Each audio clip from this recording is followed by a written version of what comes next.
I am the program officer here at Junction, and we are a venue for Southeast Asia. We are very happy to host this launch today and very excited to hear what all these wonderful speakers have to share.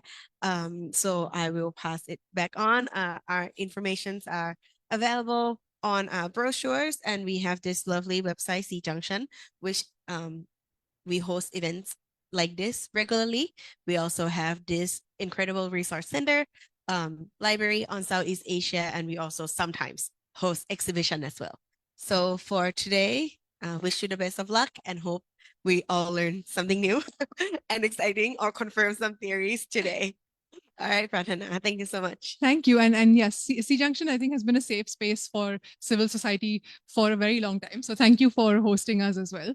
And with that, yeah, thank you everyone for being here today. I'm Pratna with the Asian Forum for Human Rights and Development. And we're here to launch our first ever Asia-focused business and human rights report. And the idea of this, I think, came when like last year we were discussing as a team, like, is there a comprehensive resource on business and human rights, corporate accountability, environmental rights in Asia that is actually CSO-led, CSO-driven, that highlights annually what is happening in the landscape of business and human rights. And we couldn't find something that is driven by Asian CSOs, that serves Asian CSOs and human rights defenders. So that's where this idea came about. So we want to make this hopefully an annual report. And since this is our first time doing it, it's been a great learning process. It's also been a lot of trial and error. So as you see the QR code around you somewhere there, please feel free to please feel free to scan it and you'll get access to the report. I would like to say that we were trying to be environmentally friendly and not print the report, but we also just didn't finish the report on early enough to print it. So we hope to print it soon. But for now, there's the QR code to access the e-version of the report. So this report is in no way perfect. It's in no way mistake-free, but we really want it to be an exercise of also learning from each other on what we can do better. So feedback on the report on things that can be included, not included, all of that is most welcome. So with that, I don't want to take up any more time. We have an incredible panel with us here today. We have Kalpona ji, we have Tala, we have Bhoomika, we have Fatrisia, and we have also a video message from Ayushi online. So with this incredible list of speakers, I would be remiss not to first ask the co-author of the report, Bhoomika, to tell us a little bit about the journey that she and Yukti, who is the other co-author of the report, went through to bring this report to life. So over to you first.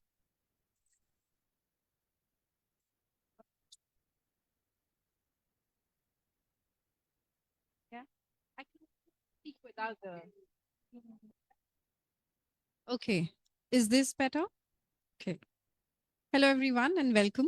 My name is Bhoomika Choudhury, and it's an honor to be here to be presenting this report titled Holding the Line, Community Resistance and Corporate Accountability in Asia, that my co-author Yukti Choudhury and I wrote. This report is a culmination of months of hard work and frankly sweat and tears. But most importantly, this report has been a collective undertaking. Resulting from the time, knowledge, and effort of many individuals and organizations across Asia and beyond. This is not an academic document. It was never meant to be. At the very first meeting that we had with Forum Asia, they were very clear about a few things. They wanted this document not to be academic, to be in very simple language so that it's accessible for people who are meant to use this. Communities, trade unions, labor rights organizations, CSOs, to whom it matters the most. And so it was meant to be simple and accessible. And they wanted it to be grounded on their stories and their testimonies. And so this document is a testament to the incredible strength of all the people and communities across Asia. And for too long, the business and human rights discourse has been dominated by a global perspective that doesn't fully capture the unique challenges of Asia. And so our report fills this critical gap of covering business and human rights issues from an Asia Pacific region perspective, from that lens. And there are a few other reports like this that focus specifically on the Asian context. And it was our goal to amplify those, put them together along with the testimonies from the ground. You all also know that Asia is distinct for several reasons. There is diverse geography, political systems, and sociocultural norms. And so Asia Pacific cannot be understood as a monolith.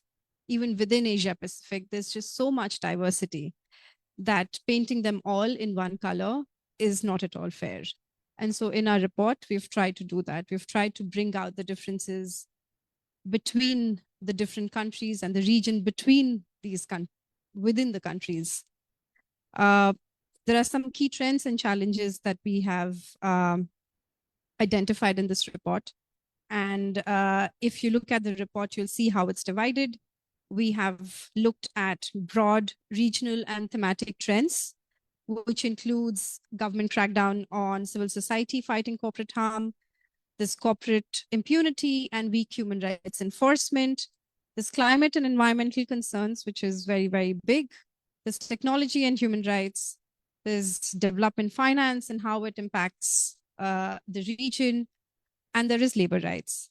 In some other sections, we've covered the legal and policy developments in the region, some progressive and some regressive, and we've tried to encapsulate everything. The different access to remedy and justice mechanisms in Asia, and we finish with the conclusion and recommendations. This report could not have been possible without the help of many organizations, and it's a long list, but please let me name those because they've spent a lot of time working on these issues. We spoke to more than 50 partners, communities, trade unions, labor rights leaders, and a lot of organizations, which includes Accountability Council, Association of Women for Awareness and Motivation, the UN Special Rapporteur on a clean and healthy environment, Astrid, Balaod Mindano, Birduino, ad hoc from Cambodia, Licado, Central, which is Center for Alliance of Labor and Human Rights, CSNR, CHRD, Coalition for Human Rights and Development, Community Resources Center Foundation, Community Self-Reliance Center, Equality Myanmar, Fair Finance Asia, Human Rights Now, Inclusive Development International, Indonesia Legal Aid Foundation, International Network for Economic, Social and Cultural Rights, International Rivers, ISHR, Karen Environmental and Social Action Network, KHIS, Law and Society Trust, Pusat Komas, Suaram, the National Human Rights Commission of Taiwan, Reality Aid Network, and Uzbek Forum for Human Rights. I'm sorry if the list seems very long, but I wanted to acknowledge the work that these organizations are doing for years together for us to be able to talk about these issues. And so it was important for me to name them. And this report is not just about the problems, it's fundamentally about resistance and hope. So I really want this report to be a hope for this community, to understand the struggles that these communities are going through, but also for you to understand the broad trends that we can all work towards. And we have covered more than 20 countries in this report, which includes Bangladesh, Cambodia, India, Indonesia, Japan, Kyrgyzstan, Laos, Malaysia, Mongolia, Myanmar, Nepal, Pakistan, Philippines, South Korea, Sri Lanka, Taiwan, Thailand, Uzbekistan, and Vietnam. So our research is more of a call to action. And thank you everyone for hearing, and I hope you'll read the report. Thank you.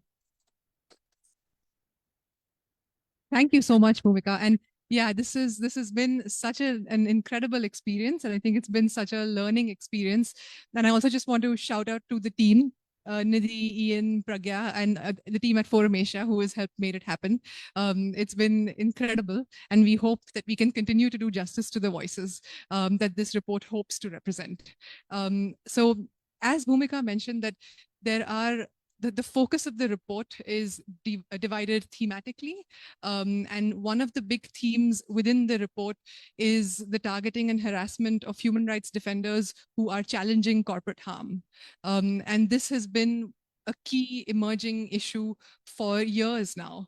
And we're seeing that there are slap suits, there's harassment, human rights defenders keep being targeted simply for exercising their fundamental right and challenging some of the harmful practices corporate taking.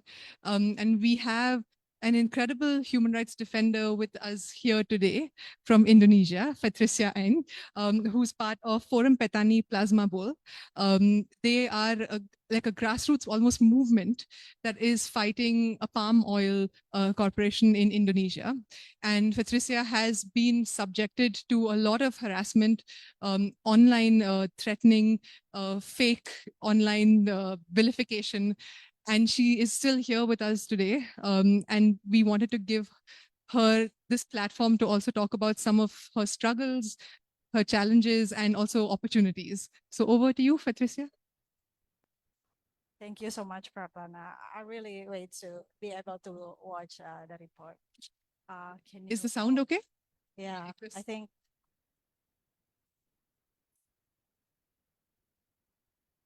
As Pratana mentioned, I'll tell you a story of a grassroots movement. Don't worry, it won't be too long. I'll make it short. Well, there are questions that often arise in the rural's conversation when we gather to rest after working in the fields. Where is the real direction of development that the government officials, the smart people in the city, are thinking about? Why do we always only get the bad bit? This is a normal conversation that sometimes we laugh to it. So this is our story. As we all might know already, Indonesia is the world's largest producer of palm oil. And it might contain in your shampoo, your soap, I don't know, your foods. In recent decades, we have witnessed the spread of oil palm monocultures in our territory, an expansion driven by national and multinational corporations with government support. False promises led us to accept plantation partnership scheme that put us at risk of losing our land. What was once forests and traditional crops have been replaced by monoculture that have left us with food shortage, big debt, polluted water, and the threat of floods. For this reason, we organize ourselves to end this exploitation and restore our traditional way of life. Well, the arrival of agribusiness in Buol, in our tribe, in our area, was marked by massive deforestation. Forests that had once been living spaces and source of livelihood for the community were cleared to make way for palm oil plantations. This company called PT, it's owned by the most influential conglomerate family in Indonesia. PT obtained a planting permit for 22,828 hectares of land in our area, which is cover 50% of our district, which directly affected at least 6,500 peasants' families. These families' customary lands and forests were taken without their consent and replaced with palm oil monocultures. In an effort to extend its monopoly in our region, this company introduced also a partnership program through the Nucleus Plasma Scheme in 2008. Through this scheme, the company further expand its plantation. We call it monopoly, the land monopoly. So this partnership program, known as the Nucleus Plasma Partnership was promoted by the Indonesian government with support from the World Bank. It was presented as a path to shared prosperity, and the company made many promises. Peasants will receive plasma plots, gain a fair share of profits, and escape the trap of poverty. That's the promises. Yet behind all this rhetoric lay an agenda to tighten this company control over communities' land. In theory, the scheme sounded promising. The name plasma was taken from the model of a biological cell. The nucleus is the company as the big business, while the plasma represent the peasants' cooperatives around it, supposedly working together in a manually beneficial relationship according to its provisions. The plasma program even requires company to establish plantation for local provisions. The plasma program even requires companies to establish plantation for local communities on at least 20% of the total concession areas they obtain, or we call it cultivation rights. In other words, companies are supposed to allocate part of their concession to smallholders who in turn manage the palm oil plots. Companies are also supposed to provide technical support and guarantee the purchase of smallholders. However, the reality in our region turned out to be very different. Instead of sharing land that the concession area they already control, this company used the plasma scheme, this partnership scheme, as a tool to tighten its grip on the lands of our tribes. The plasma plots were not taken from the company's concession, but from the peasants' own land, from our own land. In other words, a program supposedly designed to improve community welfare has become a tool for land seizure and corporate domination. What we have witnessed is that in practice, this partnership program in palm oil plantation that it's a national program. So it's been everywhere in Indonesia, in Sumatra, in Kalimantan, in Sulawesi, in Papua, you name it. Even in Malaysia, as far as I know. This nucleus plasma partnership in palm oil actually harms landowners, of course. The scheme has become land grabbing in disguise. So they're meant to monopolize all the communities' lands. That's what happened. So, and for this program itself, it's been affected around 4,934 peasants with a total land of more than 6,746 hectares of land organized through 7 cooperatives. These are the people that become victims only in one area in Indonesia, in a small district. You can imagine how big it is that going on in Indonesia. So in a recent years, the new administrator, the President Prabowo, planned to open 20 million hectares more for palm oil plantations. And in Sulawesi Island, they plan to open 1 million hectares for palm oil. And they plan it in the middle of so many years, so many communities in Indonesia kind of face with the land grabbing and so many human rights violations. And even they've been also affected or harm our economic source. There's a lot of things. So when we went to the peaceful protest to demand our rights, we have to be face to face with the armed forces, and we've been criminalized during 2024, 2025. There have been 27 of farmers being criminalized, including myself. 7 other women also are being affected, and 1 minor. They don't care. They just make sure that you're afraid to go against the company. And the irony is that the government, the local government, support this kind of act of the big corporation. We have some small victories, small kind of achievements in our struggle, but I'll let to be able to discuss further because I'm afraid that I would take more time. But I'd like to address in this very forum that thank you so much for giving a voice to a small community, to the unheard voice from a very small place in Indonesia. Because to be honest, this is really hard for us to get more campaign about this palm oil plantation struggle, because I think I've been so lucky comparing to other peasants communities in Indonesia, because we don't get so many attention.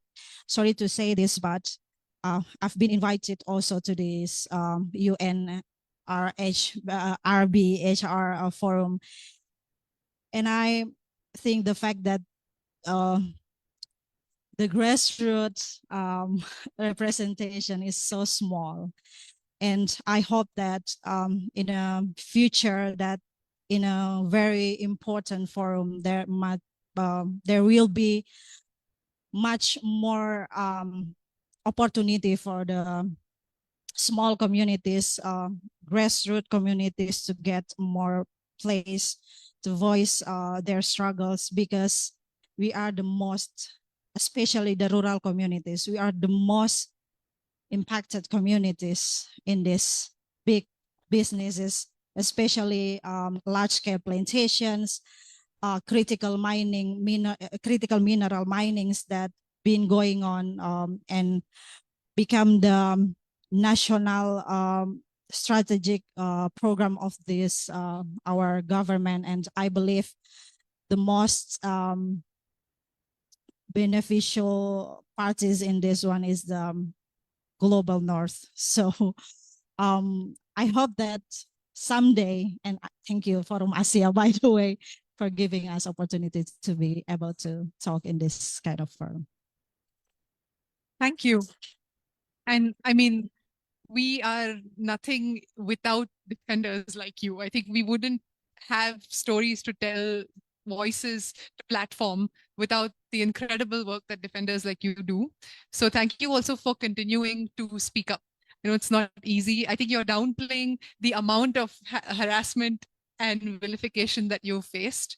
But I just want to take a moment to also appreciate your willingness, because I think the more you speak up, the more you give the strength to others to speak up as well.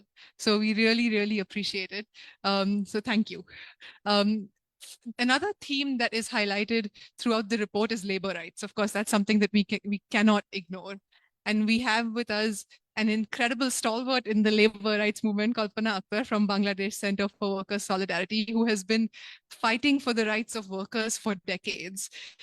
She needs no introduction, but we would love to hear from you about some of the challenges that you're seeing in the labor rights movement post Rana Plaza in the past few years, how you see it evolving, and where do you see it going from here? So over to you. Thank you so much, Parthanak. First of all, very congratulations to Forum Asia for this report. It is incredible. I know it is. It will take time us to absorb. It is 138 pages, and we need to read it. Okay. So yeah, hold tight and read, and come back if you have critics or anything add, remove. I am looking forward to it. And thank you so much, Fatrisia, for your fight that you do. And thanks for sharing all this amazing, fight you are seeing. You know, I will start with the BHR before I go to the sharing my thing, that two of my coworkers joined this year. Every time they said that, you know, if you are invited by this forum, why don't you show up? And I said, get experience.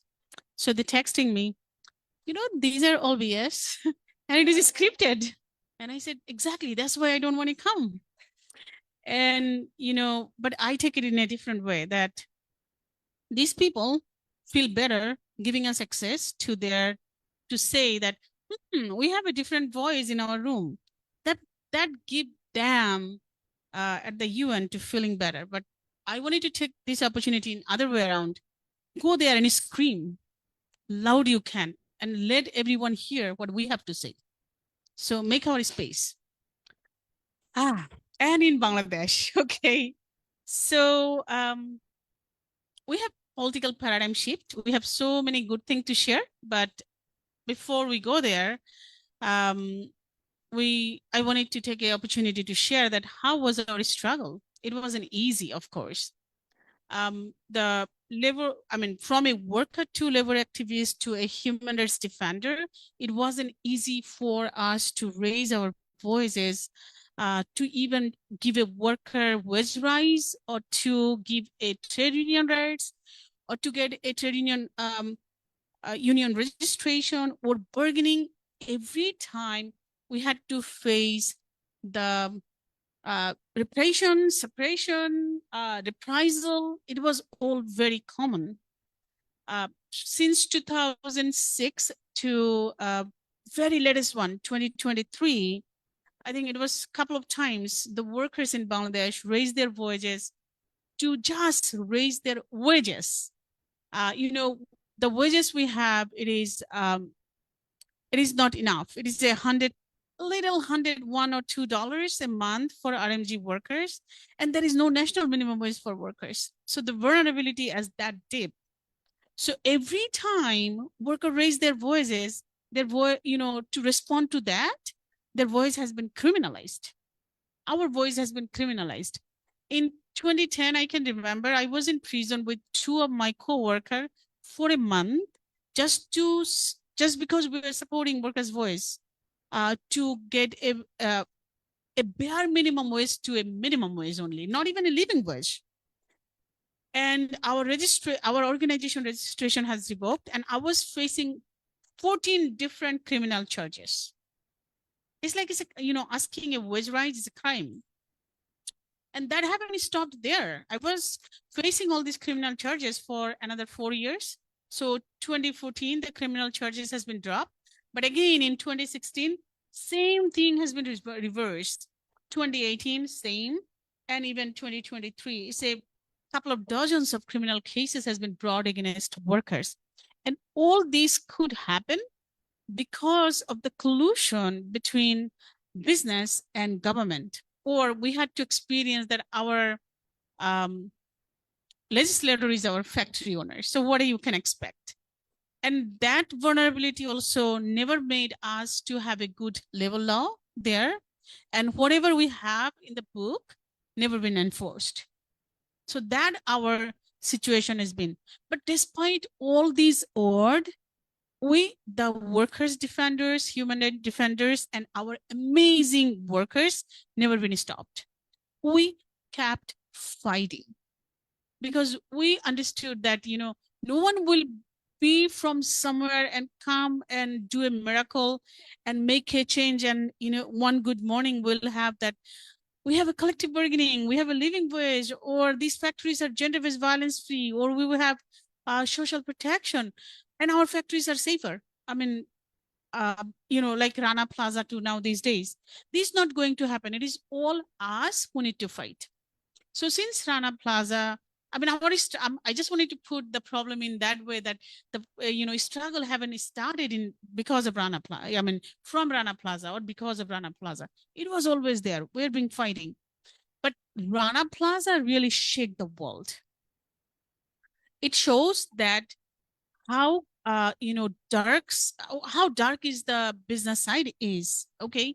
How the empty promises they're giving to the world and making their consumers full that, this glossy report is great, we give everything to the workers, but that is not the reality. The workers in Rana Plaza, they saw the crack. They deny to go inside, but they have been forced. They have been threatened. They have been beaten. They have been threatened by saying that you will be not getting your wages for this month if you don't go and work, because the factory was rushed to shipment. Workers went inside and they have been promised that this factory will be leased for 100 years. But the rest of the story, we know that that did not last for 100 minutes. We lost 1,138 workers, and over 2,000 of them are lifetime injured. And those haven't even injured, they are in a trauma. They don't want to go back to any of these death trap building. But as I said, that has been shake the world. It has been made a shame to the to the brands and retailers as well. It has made an image crisis, and it's really wake up the consumers that what exactly I'm doing, what I'm buying. So we, the workers who was fighting for a long time and giving our voice to the global, national to global platform that, our jobs are there, but it is a precarious job. And you need to be there to help us and make them changes. And I think that's the only time the consumer was listening. And they and us and global union, global NGOs like Clean Clothes Campaign, we were fighting together and got this remarkable groundbreaking document called Accord on Bangladesh Fire and Building Safety, which is now an international accord, which is meant to make, meant to make a safe workplace for workers. But that is for garment and textile only. We have to remember that. So now we have around 4,000 factories across the country where we have a little more, 4 million workers are working, but majority of them are women. But those workers who was working in an unsafe building, a death trap building like Rana Plaza, at least 2.2 million workers are having a safe workplace now. And that these business did not made. It is us who made. It is us who had to keep fighting for that. But our fight is far to be over. We need to keep fighting for a better wages that we are doing in locally, as well as we are pushing in the global platform as well to introduce living wage. It is so necessary now. We are in a transition now. People saying that climate vulnerability is there. No, it is there for long before, but it is affecting our workers, which has been not realized, but we are realizing that. So it is a time for us to ask for an adoption fund so workers can adapt with this. This adaptation is really needed when we talk about resilience and all those. I think it is a high time for all of us to work to have these ILO convention C190 to get ratified and get a law and our factory to be GBBH free, because these women workers, those are coming to the town and getting job in these factories with a dream that this will give them a economic freedom, but they are facing all, from an unsafe factory to a bare minimum wage to a gender-based full of gender-based violence factory as well. So that need to be cleaned up. And I wanted to end with that it is a time for us to, aggressively work on social protection as well. From COVID, it has been very black and white that how vulnerable workers are in the production country like mine, that when a pandemic happened, when everyone was closing their door and saying that we might get infected, but it is workers in the production country who had to, keep opening by, in the name of that, they need to keep alive their country economy. So it was whole their responsibility. Like everyone is like saving themselves. But this was the worker who lost their job in the same time and was starving with their small children from day 7. And that should not be happen. That should not be happen when we are talking about mandatory due diligence law, when we're talking about, all this, what do we say, clean, not clean, like, like people are there to eager to buy less. When we're talking about that, we really need to think about these workers. We really need to work on this social protection package for workers in the production country. The world in the north, they are so proud that, we give the job to these workers, but we wanted to tell them the job you given us, it is not dignified. We want these jobs, but we want them with dignity. Thank you. Thank you for very powerfully highlighting that you cannot just keep exploiting us as the workshop of the global north, and you cannot make yourself and feel better and pacify yourself by saying at least we're giving you jobs. It's about what kind of jobs you're giving us and if we are okay with it. So thank you for flagging that. Moving on to our next speaker. So another theme that the report touches on is international financial institutions and the increasing role that they are playing in shaping the geopolitical architecture of the region, and how development banks like the Asian Development Bank, the Asian Infrastructure Investment Bank, International Financial Institution, their investments are exacerbating harm, sometimes in the name of the green transition or the climate smart economy. And we can no longer separate banks' responsibility from human rights. Banks need to operate within the framework of human rights. And that is something that's also covered in this report. So I wanted to now pass the mic to Tala Batangan from the Coalition for Human Rights and Development. Tala, can you tell us a little bit about how you see international financial institutions contributing to harm? Thank you. Thanks.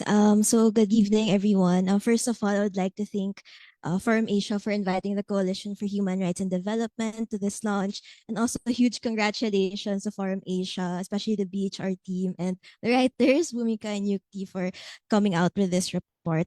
I think this is such a crucial time to have this report, given that we are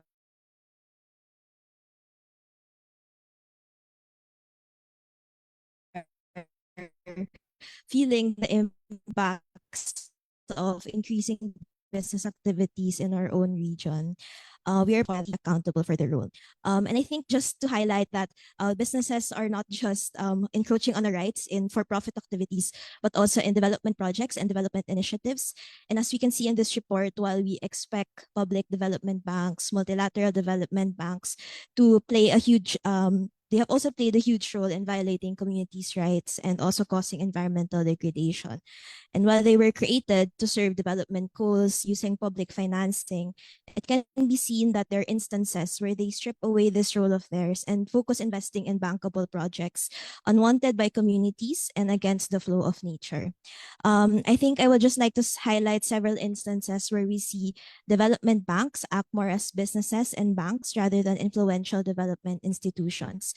One, I think Prathana also mentioned it already, the continued financing of high-risk projects in the name of just energy transition, sustainability development, and also continued financing of project in closed civic spaces and conflict-affected areas. It can be seen in the previously approved Reko Dik mine in Balochistan, where it's a region where there are routine disappearances, killings of defenders and activists, and pursued in the context of critical minerals needed for the energy transition. It can also be seen in the Rogun Dam in Tajikistan, where different development banks have been teaming up together to produce the biggest dam in the world, displacing 50,000 people in a context where communities can't even speak out against the harms and possible impacts of this project in their own homes, lands, and livelihoods. Secondly, we also see that development banks have a role in allowing for entry of the private sector in development projects and communities. We also see that there is a lack of oversight over their private sector clients, and often they pursue obscure financial flows going through corporations. So we can't really track where the money is coming from and where the money is going. This can be seen in the report. You can read it in the case of the Indorama company in the context of the Uzbekistan cotton agro project, where there are reported reprisals, labor rights violations. And they have continued financing from the Asian Development Bank, the International Financial Corporation, the European Bank for Reconstruction and Development. And they are even contracted for other projects in Thailand. They have this the plastic recycling plant that has led to pollution of waterways. And also they have other projects in Africa as well.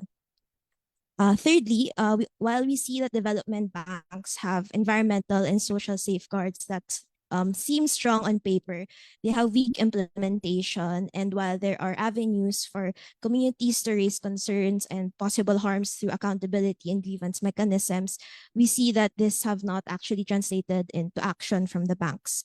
This often leads to dispossession of indigenous peoples of their lands, also loss of their livelihoods and their way of life and culture. And it can be seen also in the report with the discussion of the Upper Trishuli 1 hydropower project in Nepal and the construction of the Imphal Town Ring Road in Manipur, India.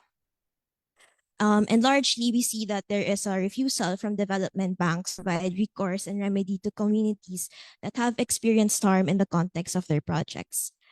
So overall, I think from personal reflection, these trends and the projects they finance speak to the role in the larger international financial architecture and the development financing landscape in promoting more corporate capture of development, promoting a neoliberal model of development that puts profit over people, our rights, and nature. We can also see that as we see that development banks are norm setters and they contribute largely in setting global standards for development finance. And they also pursue policy conditionalities, economic policy conditionalities for governments. And we see that they largely impose neoliberal and market-based economies, privatization of our social services, also pursuing austerity measures for our governments. Development banks also set standards for the private sector, such as the IFC performance standards. So they also kind of guide how private sector should be acting in terms of environmental standards and human rights. So largely, we see that development banks has a development mandate, but it largely remains as a smokescreen to gain more contracts for businesses, extract natural resources for large-scale production, and often pursue their geopolitical ambitions. And as long as banks do not listen to communities and they keep on pushing for their own agenda, their role as development institutions will always be contested by affected communities, human rights defenders, and their legacy will always be riddled with harm, risks, and violations. So we're proud to work with groups, community groups, defenders, other civil society organizations in holding the line and pushing for development banks and fulfilling their mandate as development institutions in order for them to genuinely contribute to a community-led and rights-based development. Thank you, everyone. Thank you. And thank you for also reminding us that we need to bring it back to what development banks are supposed to be about, which is development, but how that's getting lost very clearly in the intentions and then the actual manifestation of the work that development banks do. As the last speaker, we have a pre-recorded video message, but this is something that we thought is very important because one of the things that I think we don't do enough as Asian civil society is engage in the legally binding instrument on business and human rights. This is something that has been 11 years under discussion at the UN. This is something that could be really, really powerful because it would be a legal requirement for corporations to follow certain human rights principles embedded in their operations. But as you know, with anything in the UN, it takes time. It's been a painstaking process. There's been a lot of involvement of civil society from Central America, Latin America, Africa. There was a point of time where Asian civil society was also participating, but I think one of the things that makes it difficult is that it's happening in an extremely inaccessible space in Geneva, which is expensive, where there is passport racism, visas are difficult to come by. And so because of that, Asian civil society hasn't been able to participate that much. But the report does have a section on the legally binding instrument on business and human rights and why it's important and the potential implications of ratifying that instrument if it comes into play and how it could positively impact the business and human rights landscape in Asia. So if I could request the video to be played, please. Thank you.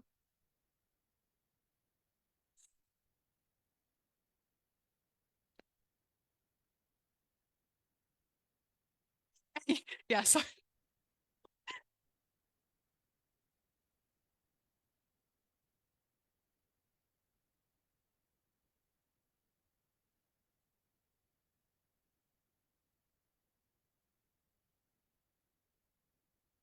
And I'm sorry if everyone was freezing. It seems like the AC was really, really hard. So I hope it's better now.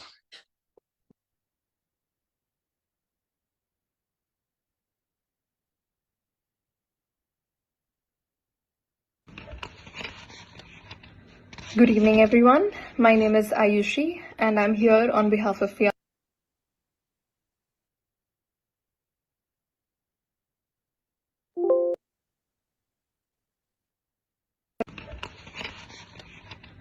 Good evening, everyone. My name is Ayushi, and I'm here on behalf of FIAN International to speak to you about the process of creating a legally binding instrument on business and human rights, also called as the LBI, its relevance in the Asian context, and why Asian civil society and states must be central in shaping it.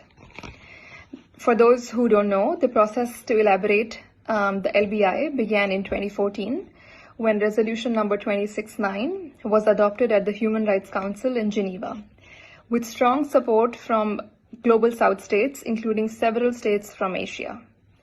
Today, the process is in its 11th year with an updated draft and 24 articles, but at a difficult political juncture where industrialized states and powerful business lobbies are working very hard to weaken protections for human rights and the environment. First and foremost, it's important to reiterate that Asia is not only the factory of the world. It is where the deepest asymmetries of global capitalism are visible. Relentless extraction of labor, land, and resources, fuel markets, and despair. These patterns are not coincidental. They stem from colonial trade routes and economic models that continue to shape our economies today. Communities across Asia pay the price. Unsafe working conditions, mass displacement, environmental destruction, and repression when they resist. In response, what we are seeing is a growing trend in Europe of corporate due diligence laws. While a good first step, we also have to remember that these frameworks are limited. They often shift responsibilities to companies to police themselves, reducing due diligence to a box-ticking exercise rather than real liability. They rarely provide victims with enforceable rights, and they reflect the priorities of the global north rather than the lived realities of the global south. Without binding international and extraterritorial obligations, power continues to lie with corporations and the states that host them, not with affected communities. Another reason why the treaty matters is the governance gap in regulating corporate power.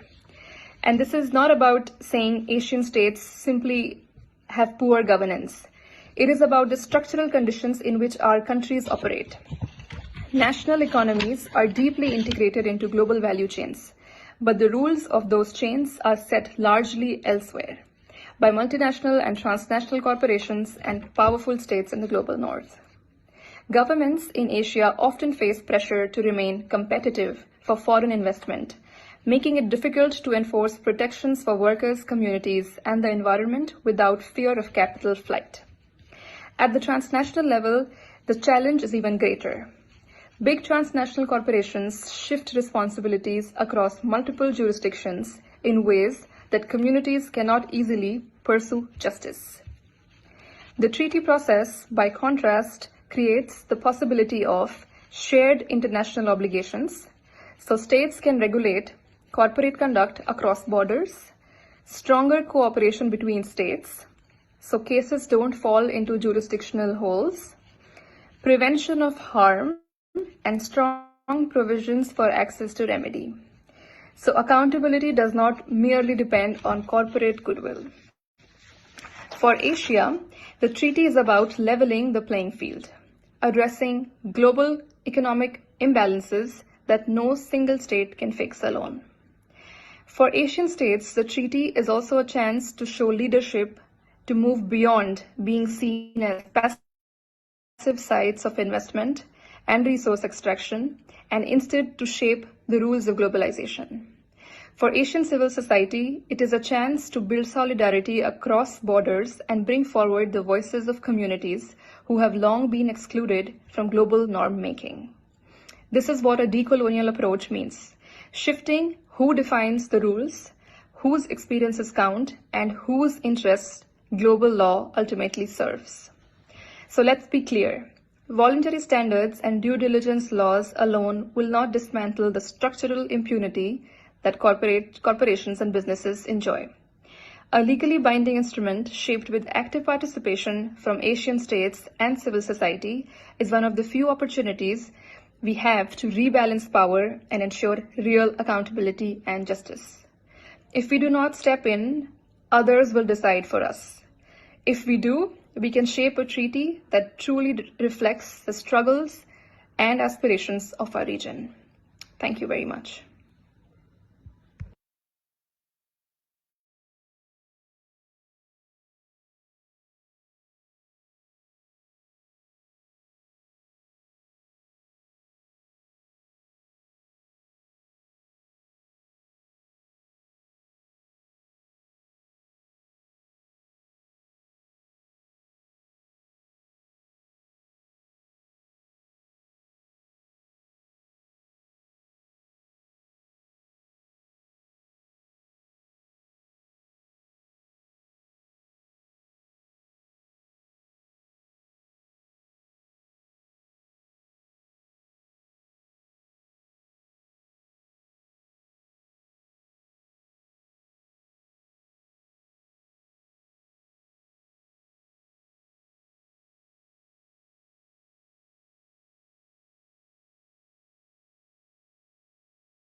during the Cold War.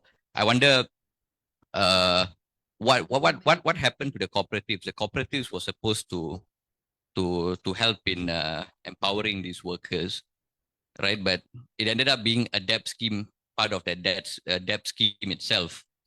Yeah, so it's a question of what went wrong. My following question is that are the children of these plasma scheme farmers also involved in their parents' struggle? Are they brought along? And as part of labor organizing, you also have this pedagogy of breaking other societal barriers. Just for example, patriarchy and etc. You have these things still existing in society, right? We don't live in a single issue world. Yeah, so I'm just wondering how those things take place within your context, within your organizing. And yeah, the other thing is, I wonder how what do you call it? Supply chain activism is going on between you and your group and the consumer groups in Europe or the trade unions over there. And to the comrade from Bangladesh, I would like to ask is that in Bangladesh we see a militant stream of activism within garment workers, Bangladesh, Cambodia. But I wonder what is it like for the new emerging industries like the platform industry, platform workers in Bangladesh, or the fisher folk, for example. Is the garment workers struggle also creating a sectoral empowerment towards other towards workers in other sectors? Yeah, so those are my questions. Thank you.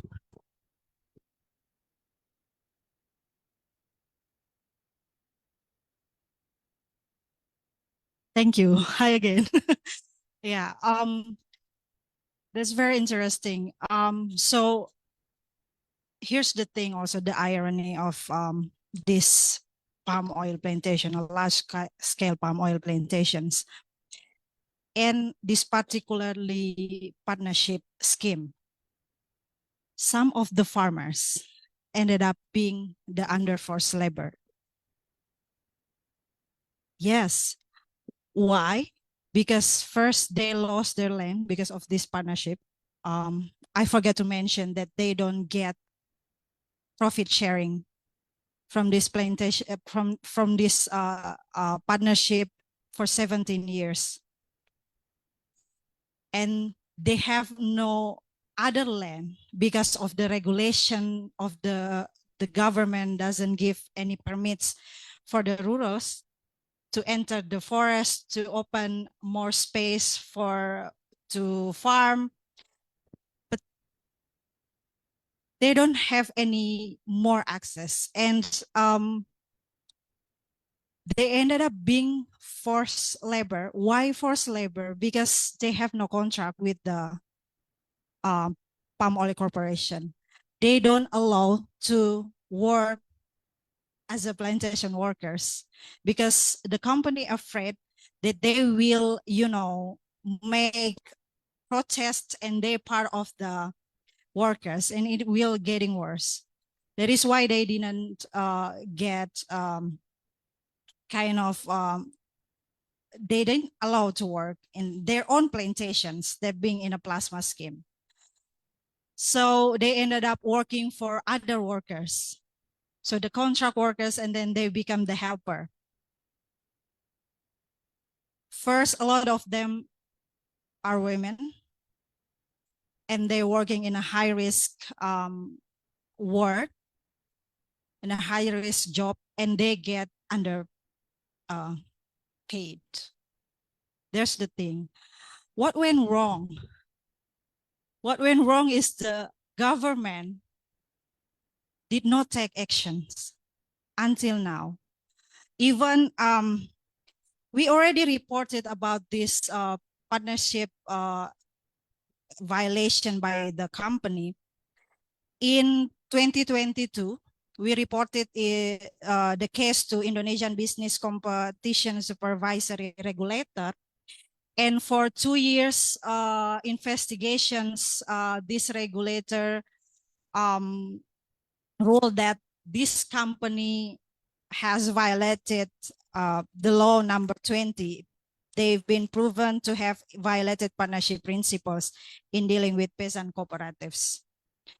They've been fined for 1 million rupiah. How much it is in dollars? $1 million. Well, yeah. Yeah, but the thing is, this regulator doesn't have the rights to kind of force that the company, you have to follow the rule and everything. But I mean, this is one of small victories that I forgot to mention. Why is it a small victories of how the people being succeed in organizing their struggle? Because in the end of 2024, the farmers began to receive profit sharing, although it's not adequate yet. But we finally believe, yes, we need to fight back, that we organize and we learn together is not wrong, that our fight is right. This is legal efforts that we did. What also we did is to make sure that we independently building our own capacities amongst the communities. This is very important. Although thankful to some of the networking that being able to make, they support this kind of efforts that we make. It's important to make sure that our community also have knowledge and know how to document the violation that they get, because sometimes this is makes hardest for the community to get attention, because are you only talking something in your mind, or it's not really happening? We need data. That's the important. So when we reported our cases to 2022, we not get help by the government or anyone other the organization. We collecting it on ourselves. So what went well is government, because this is their program and they take no responsibility on it. So that's why it's really important. I want to say here in this forum that people struggle, and to support people's struggle is really important, because they're the most, again, they're the most impacted parties in these big businesses that once again only benefit the global north most. Palm oil, we buy products from the global north, and it's coming from our own plantations.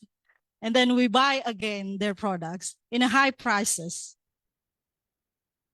I hope it's answer the question. I forget to mention about the forced labor causing by, there's so many human rights violation causing by the palm oil plantation. I wonder why they keep getting the certification, the sustainability certification.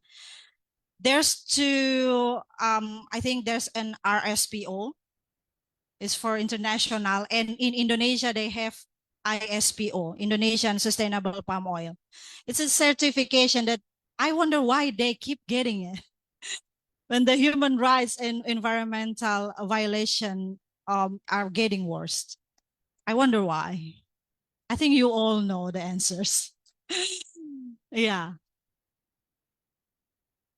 Yeah. Sorry, So the response to the question, yeah, it is, helps other workers to organize themselves when they see the uprising, the garment and textile workers. Workers anywhere rise, that gives a strength to workers in everywhere as well. So every fight that workers own regarding wages, that also used as a benchmark for other sectorial worker, for instance, domestic workers, who is not even considered as a worker by our law. So those workers can make that benchmark, to their individual employer, that if you don't give me this much wages, I will be going to join factory and I'll be factory worker. So that, in a modern era that we are living, so-called modern era, that everyone needs helping hand. And so these also, this is kind of like a positive thing, that these also giving those domestic workers a courage to do the bargaining with their individual employer. So this one way or another, it is helping. But this struggle is not easy. Workers lose their job every time they organize or join with union. They beaten, threatened, falsely charged, and also forced to leave the community. And top of that, the manufacturers, along with government, they have been using this so-called database for workers to blacklist. So they don't get job anywhere.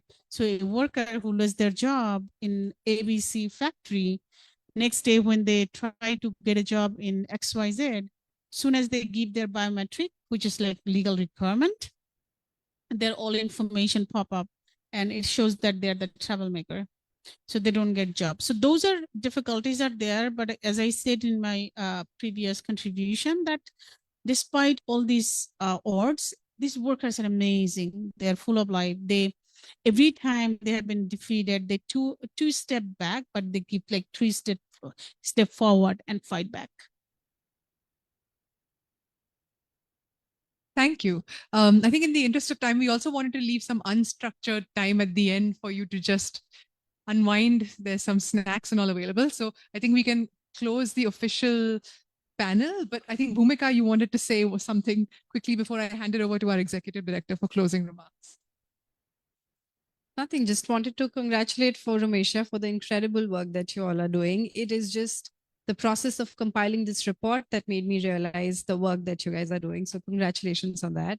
And thank you so much. It's from Yukti and my side for giving us this chance to work on the report. It has been such an enriching experience for us to go through these testimonies, hear it, and we hope that you'll read the report and find out for yourself. And thank you to the incredible team, Pratna, Nidhi, Ian, Pragya, who's not here. Thank you so much. They have edited this report thoroughly, but they've also helped translate all the organizational knowledge to the report. Yukti and I could have only done the desk research and listened to the testimonies, but there's a lot of knowledge that they hold in their minds through the work that they do. And they've helped us incorporate that. So thank you so much. And thank you, Yukti, and thank you to our incredible panelists. Can we please have a huge round of applause for them? Woo! And now I would like to pass it to our executor, Mary Aileen Diez-Bacalso, to wrap up the session. Would you like to come here or up to you?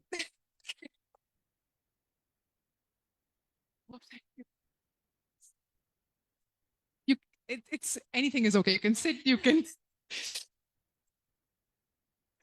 Sure. Thank you, Pratna, and thanks everyone for coming. Thanks to our panelists, to our guests here, and especially to the marginalized that made possible the realization of this report. So the main question of this report is, I believe, development for whom? So is it real development?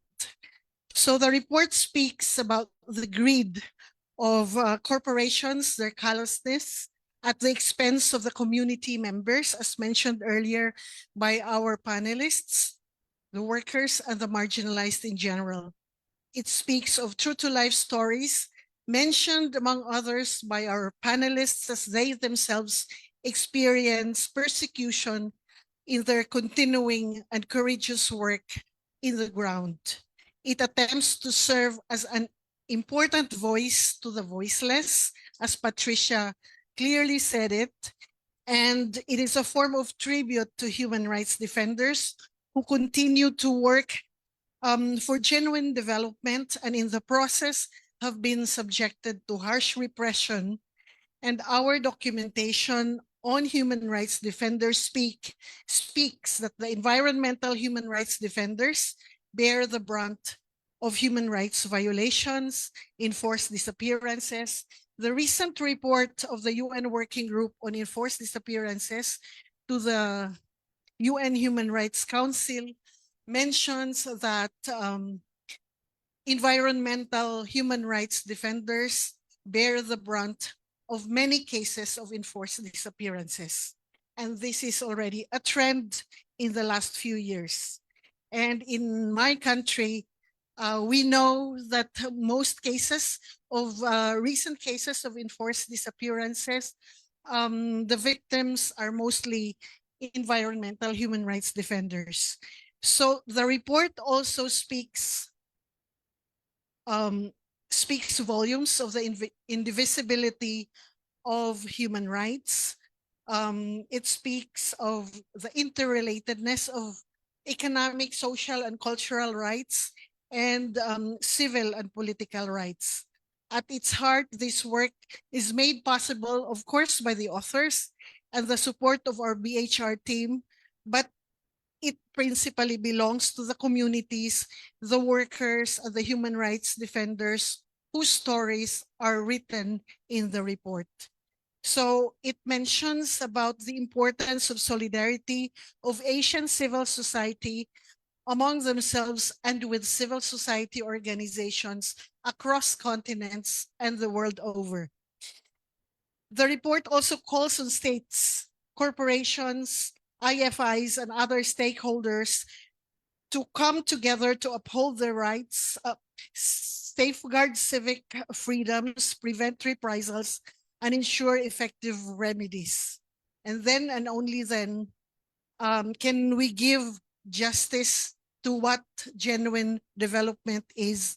And then and only then is development worthy of its name. So as Prafna said, the report is not infallible. So it is, of course, we learn from each other. It's a source of learning from each other and from the marginalized. And for this, I would like to thank everyone who contributed in small and grand ways to make this report possible. And may this report be an eye-opener, a concrete basis of continuing advocacy for all stakeholders for the promotion, protection, and defense of human rights. And in the name of Forum Asia, I would like to thank everyone, the authors, the speakers, our BHR team, and most of all, the marginalized whose voices we attempt to amplify through this report. So this is not the end of the work. It is just one of the many results of the work that we are doing, and we hope that we continue to enrich the work through this report and through the upcoming reports, which we hope to be done annually in the future. Thank you very much. Thank you, Aileen. And thank you, everyone. After this tiring week at the Business and Human Rights Forum, you're here on a Friday evening, and we're incredibly, incredibly grateful.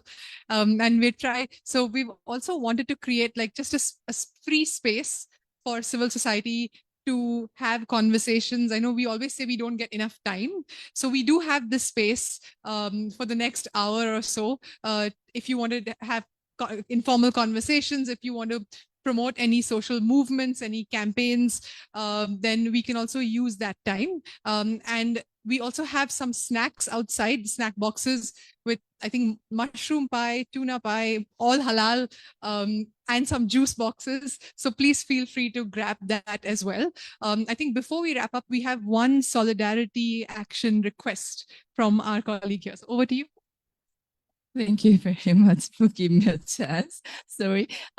Yeah, I bring us some pad. It's in Korea. It's yeah. Yeah. It is the first word is unite. Second word is struggle. So third word succeed, get the victory. Fourth is block from the bad things. So I bring this from Korea. Yeah, it is a demonstration place in Korea now. So I want to give you a fan.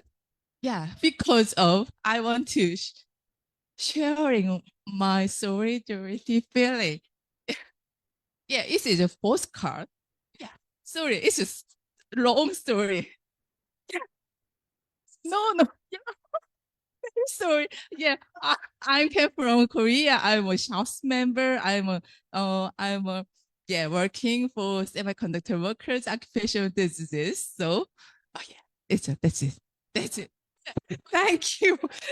No, thank you. So this is an amazing labor rights defender who has been working to promote labor rights in like the semiconductor industry in Korea.